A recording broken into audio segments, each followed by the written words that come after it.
नमस्कार विद्यार्थियों, आज हम पढ़ेंगे औद्योगिक क्रांति। 18वीं शताब्दी की दो महत्वपूर्ण घटनाएं थीं जिसने मानव जाति के इतिहास को अत्यधिक प्रभावित किया।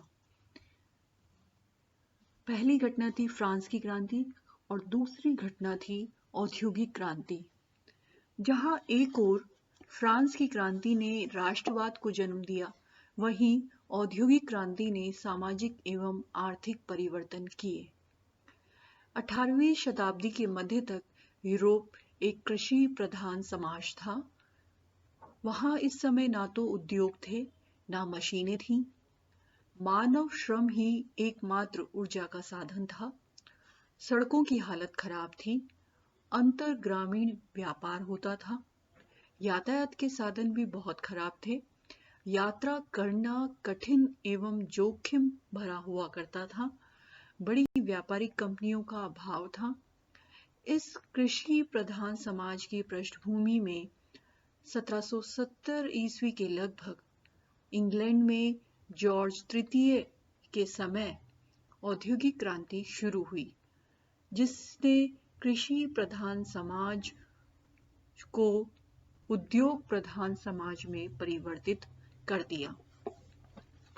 औद्योगिक क्रांति ने कृषि प्रधान समाज को औद्योगिक समाज में परिवर्तित किया और जिसके फलस्वरूप निर्माण, उत्पादन एवं वितरण की प्रणालियों में परिवर्तन हुआ। इस औद्योगिक क्रांति की दो महत्वपूर्ण बातें थीं। पहली, औद्योगिक क्रांति आम क्रांतियों जैसी नहीं थी। दूसरा, इस क्रांति का प्रभाव सभी स्थानों पर एक साथ नहीं पड़ा। क्रांति में कहीं पर भी खून खराबा, हिंसा, बलिदान एवं उग्रता नहीं हुई। इस क्रांति में आतंकित करने वाले पक्षों का अभाव था। औद्योगिक क्रांति धीमी गति से होने वाला निरंतर परिवर्तन था जो कई दशकों तक चलता रहा। औद्योगिक क्रांति का स्वरूप विकासवादी था। 1770 में यूरोप में केवल इंग्लैंड में क्रांति शुरू होने के लिए अनुकूल परिस्थितियां थीं। इसका प्रभाव यूरोप के प्रमुख भूभाग पर अगले 50 वर्षों में पड़ा। फ्रांस, बेल्जियम व अमेरिका जैसे देशों में क्रांति का प्रभाव नेपोलियन के पतन के बाद 1815 में पड़ा। पूर्वी यूरोप में रूस, बाल्कन क्षेत्र 19वीं शताब्दी के अंत तक कृषि प्रधान ही रहे। औद्योगिक क्रांति निश्चित रूप से कब शुरू हुई, ये कहना मुश्किल है, तथा क्या औद्योगिक क्रांति समाप्त होगी, यह भी कहना मुश्किल है। अब आइए विद्यार्थियों, हम औद्योगिक क्रांति अंतर्गत कई तरह के परिवर्तन हुए जिनकी हम चर्चा करते हैं। औद्योगिक क्रांति के फलस्वरूप उत्पादन संबंधित कार्य पहले जो हाथों से किए जाते थे, अब उनके स्थान पर उत्पादन कार्य मशीनों से किया जाने लगा। मशीनों को चलाने के लिए जल शक्ति, वाष्प शक्ति और बाद में विद्युत शक्ति का उपयोग बढ़ा। कृषि कार्य में मशीनों का प्रयोग होने लगा। छोटे खेतों के स्थान पर बड़े फार्मों में खेती की जाने लगी। घरेलू उत्पादन पद्धति का स्थान कारखाना पद्धति ने ले लिया। मशीनें पहले लोहे से बनाई गई, फिर इस्पात का प्रयोग हुआ, जिससे इस्पात के कारखानों विकसित हुए।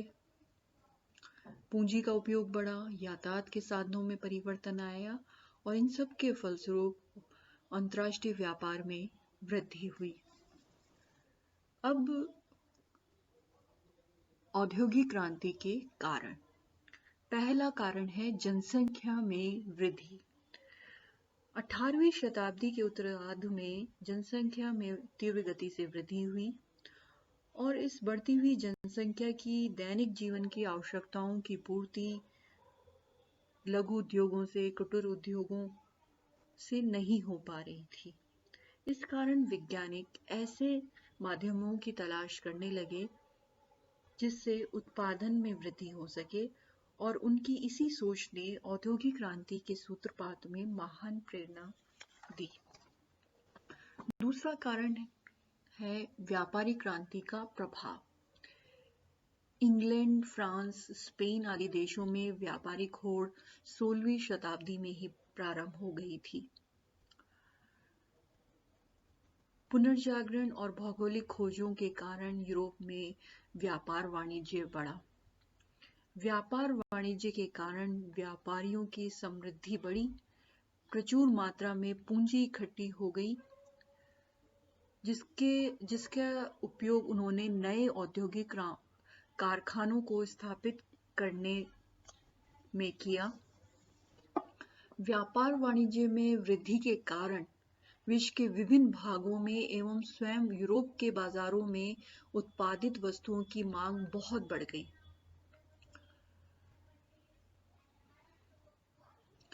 इसका कारण था कि मध्यम वर्ग की भौतिक स्थिति में सुधार हुआ था। उत्पादित वस्तुओं की जब मांग बहुत बढ़ गई, इससे यूरोप की जो पुरातन व्यवस्था थी, यानी कि घरेलू जो उत्पादन पद्धति थी, उससे इन उत्पादित वस्तुओं की मांग को पूरा नहीं किया जा पा रहा था। व्यापारिक क्रांति ने यूरोपीय देशों में वाणिज्यवाद की अवधारणा को जन्म दिया। उपनिवेश स्थापित हुए। इस कारण से उपनिवेशों से कच्चा माल या कीमती धातुएं मंगाई जाएं और उनकी एवज में उन्हें उत्पादित वस्तुओं की आपूर्ति की जाए। इसके फलस्वरूप दो परिणाम निकल के आए। एक तो यूरोप के देशों में स्वर्ण और रजत की मात्रा बढ़ने के कारण उनका कोष बहुत अधिक समृद्ध हो गया, और दूसरा उपनिवेशों को भेजने के लिए उत्पादित वस्तुओं की आवश्यकता भी अत्यधिक बढ़ गई, और इसी मांग को तभी पूरा किया जा सकता था जब उत्पादन प्रणाली में परिवर्तन हो और बड़े स्तर पर और बहुत ही जल्दी उत्पादन किया जाए, और ये केवल मशीनों के माध्यम से ही संभव था। व्यापारियों ने मशीनों के निर्माण को प्रोत्साहित किया। उनके पास इसके लिए पर्याप्त पूंजी थी। तो इस प्रकार हम देखते हैं कि व्यापारिक क्रांति के प्रभाव के फलस्वरूप भी औद्योगिक क्रांति की शुरुआत हुई। तीसरा कारण है पुनर्जागरण। पुनर्जागरण के कारण धर्म का जो महत्व था वो जाता रहा। स्वतंत्र चिंतन तथा मानववाद पर आधारित चेतना को बढ़ावा मिला, जिसके परिणाम स्वरूप मानव का ध्यान भौतिक सुखों की तरफ गया। इसी चेतना ने मनुष्य को नवीन चुनौतियों और भौतिक प्रयोगों आविष्कार के लिए उत्साहित किया, और जिसके फलस्वरूप ही आगे चल के व्यापारिक क्रांति हुई और कृषि संबंधी विकास हुआ। 18वीं शताब्दी के उत्तरार्ध में उत्पादन प्रणाली में परिवर्तन आया, जो औद्योगिक क्रांति का जनक बना, और यह सभी परिवर्तन मनुष्य की जीवन को सुखमय बनाने की आकांक्षा की ही अभिव्यक्ति थे।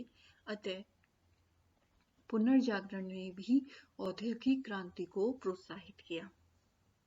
अगला कारण है भौगोलिक खोजों का प्रभाव।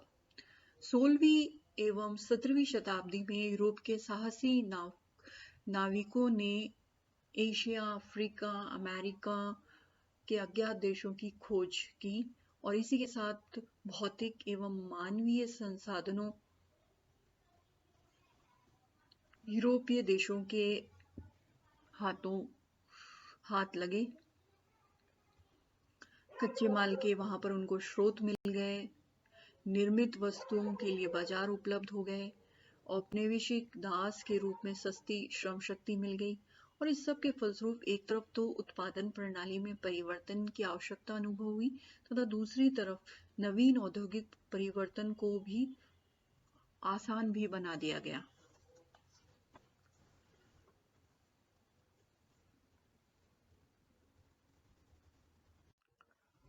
अगला कारण है कृषि संबंधी विकास। यूरोप में, विशेषकर इंग्लैंड में 18वीं शताब्दी के पूर्वार्ध में कृषि संबंधी विकास होने लगे और जिनके फलस्वरूप औद्योगिक क्रांति हुई और इसी औद्योगिक क्रांति से उपकरणों का आविष्कार हुआ और कृषि क्रांति हुई। 18वीं शताब्दी की शुरुआत में जेथरो टूल और लॉर्ड टाउनशेंड ने कृषि संबंधी नवीन तकनीकों के प्रयोग से इंग्लैंड की कृषि व्यवस्था को उन्नत बनाया। नवीन तकनीकों के अनुसार छोटे छोटे खेतों को मिलाकर बड़े बड़े कृषि फॉर्म बनाए गए। सुरक्षा की दृष्टि से उनकी तारेबंदी की गई। जेथरो टूल के द्वारा आविष्कारित सीड ड्रिल के द्वारा बीज बोने की नवीन पद्धति अपनाई गई। लॉर्ड टाउनशेंड के सुझावों के आधार पर फसलों को क्रमावर्तन यानी रोटेशन के आधार पर भूमि की उत्पादकता को बढ़ाया गया और बंजर भूमि को कृषि योग्य बनाया गया। उन फसलों को भी अधिक उत्पादित किया जिनकी शहरों में अत्यधिक मांग थी और जिनके फलस्वरूप कृषि फार्म खाद्य उत्पादक कारखानों में बदल गए। कृषि उत्पादन में वृद्धि से किसानों को भी बहुत अधिक लाभ हुआ। भूस्वामियों के पास में पूंजी आ गई जिसका उपयोग उन्होंने उद्योगों में किया और यह एक सामान्य आर्थिक नियम है कि समृद्ध कृषि की पृष्ठभूमि में ही औद्योगिक विकास तीव्र गति से होता है। धन्यवाद।